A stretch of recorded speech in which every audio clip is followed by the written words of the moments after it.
Hello friends, ഇന്നലെ Valentine's day ആണ്. അപ്പോൾ വാലന്റൈൻസ് ഡേ പ്രമാണിച്ചുകൊണ്ട് ആൻ്റണി വർഗീസ് പെപ്പെ നായകനായ കാട്ടാളൻ സിനിമയിൽ നിന്നും ഫസ്റ്റ് സിംഗിൾ പുറത്തിറങ്ങിയിട്ടുണ്ട്.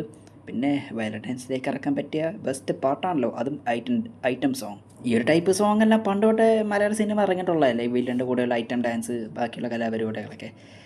ഇപ്പോൾ സോങ് നോക്കുവാണെങ്കിൽ കുഴപ്പമില്ല, നല്ല ബീറ്റ്സ് ആണ്. പിന്നെ പ്രത്യേകിച്ച് എടുത്ത് പറയേണ്ടത് സുനിൽ. ഓൾറെഡി മിക്കവർക്കെങ്കിലും അറിയായിരിക്കും, സുനിൽ ഒരു ബെസ്റ്റ് ഡാൻസറാണ്. തെലുങ്ക് സിനിമയിലേക്ക് അത്യാവശ്യം പുള്ളി കിടലായിട്ട് ഡാൻസൊക്കെ കളിക്കുന്നതാണ്. സിനിമയിലെ മ്യൂസിക്കെല്ലാം കൈകാര്യം ചെയ്തിരിക്കുന്നത് അജിനേഷ് ലോക്നാഥാണ്. പിന്നെ സിനിമ പ്രൊഡ്യൂസ് ചെയ്തിരിക്കുന്നത് ക്യൂബ് ഇൻ്റർനാഷണൽസ് ആണ്. സിനിമ ഡയറക്റ്റ് ചെയ്യുന്നത് പോൾ ജോർജും കൂടിയാണ്. അപ്പോൾ ഫസ്റ്റ് സിംഗിളിലെ സുനിൽ പുള്ളി സാധാരണ ഞാനിങ്ങനെ ഡാൻസൊക്കെ കാണുന്ന സമയത്ത് ചുറ്റുമുള്ള ഡാൻസ് മൂവ്മെൻറ്റ്സും ബാക്കി എല്ലാവരും ശ്രദ്ധിക്കാറുണ്ട്. പക്ഷേ എന്തോ പുള്ളിയുടെ ആ ഡാൻസ് സ്റ്റെപ്പ് എനിക്ക് പുള്ളീനെ മാത്രമേ ശ്രദ്ധിക്കാൻ പറ്റുന്നുള്ളൂ. പുള്ളി കുറച്ച് നാളായി തോന്നി ഈ ഡാൻസ് സ്റ്റെപ്പെല്ലാം ചെയ്തിട്ട്, കുറേ നാളായി. അപ്പോൾ തെലുങ്കിൽ ചിരഞ്ജീവി ഉൾപ്പെടെ ലീഡിങ് ആയിട്ടുള്ള ആൾക്കാർ വരെ ഡാൻസ് സ്റ്റെപ്പ് പഠിപ്പിച്ച ആളാണ് ഈ സുനിൽ.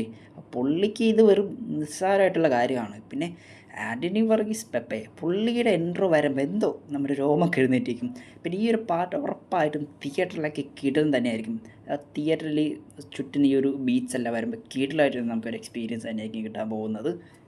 ചിലപ്പോൾ പുള്ളിക്കാരനെ വെച്ച് നോക്കുകയാണെങ്കിൽ ഇത് സിമ്പിളായിട്ടുള്ള സ്റ്റെപ്പാണ്. പക്ഷേ സുനിൽ എന്ന ആക്ടറിനെ ആദ്യമായിട്ട് ഈ ഒരു പാട്ടിൽ അല്ലെങ്കിൽ ഒരു സിനിമ കാണുന്ന സമയത്ത് ആൾക്കാർ വിചാരിക്കും ഇത് പുള്ളി കിട്ടലായിട്ട് ചെയ്യുന്നുണ്ടല്ലോ, ആരായിരിക്കും പുള്ളിയെന്ന് തോന്നും. ഞാൻ വെറുതെ പറഞ്ഞാണ്. ഓൾറെഡി ചെയ്തൊരു സിനിമയിൽ പിന്നെ പുഷ്പ മൂവി ഫ്രാഞ്ചൈസിയിലൊക്കെ പുള്ളിക്കാരനെ കണ്ട എല്ലാവർക്കും തന്നെ പരിചയമായിട്ടുണ്ട്. എന്താണ് ചുമ്മാ ജസ്റ്റ് ഒന്ന് പൊക്കി പറഞ്ഞതേ ഉള്ളൂ പുള്ളിയെ പറ്റി.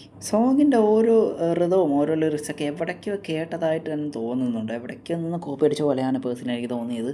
നിങ്ങളുടെ അഭിപ്രായം എന്താണ്? ജസ്റ്റ് അടി കമൻറ്റ് ബോക്സിൽ കമൻറ്റ് ചെയ്തേക്ക്. പിന്നെ എൻ്റെ അപ്ഡേറ്റ് എല്ലാം ഇഷ്ടപ്പെടുവാണെങ്കിൽ മാത്രം ചാനൽ സബ്സ്ക്രൈബ് ചെയ്യാൻ മറക്കല്ലേ. പിന്നെ ഇതിൻ്റെ അത്ര വയലൻസ് ഉണ്ടാവുമെന്ന് തോന്നുന്നില്ല. എൻ്റെ പ്രൊഡ്യൂസർ തന്നെ പറഞ്ഞിട്ടുണ്ടായിരുന്നു മാർക്കോട്ട് അത്ര ഉണ്ടാവത്തില്ല എന്ന്.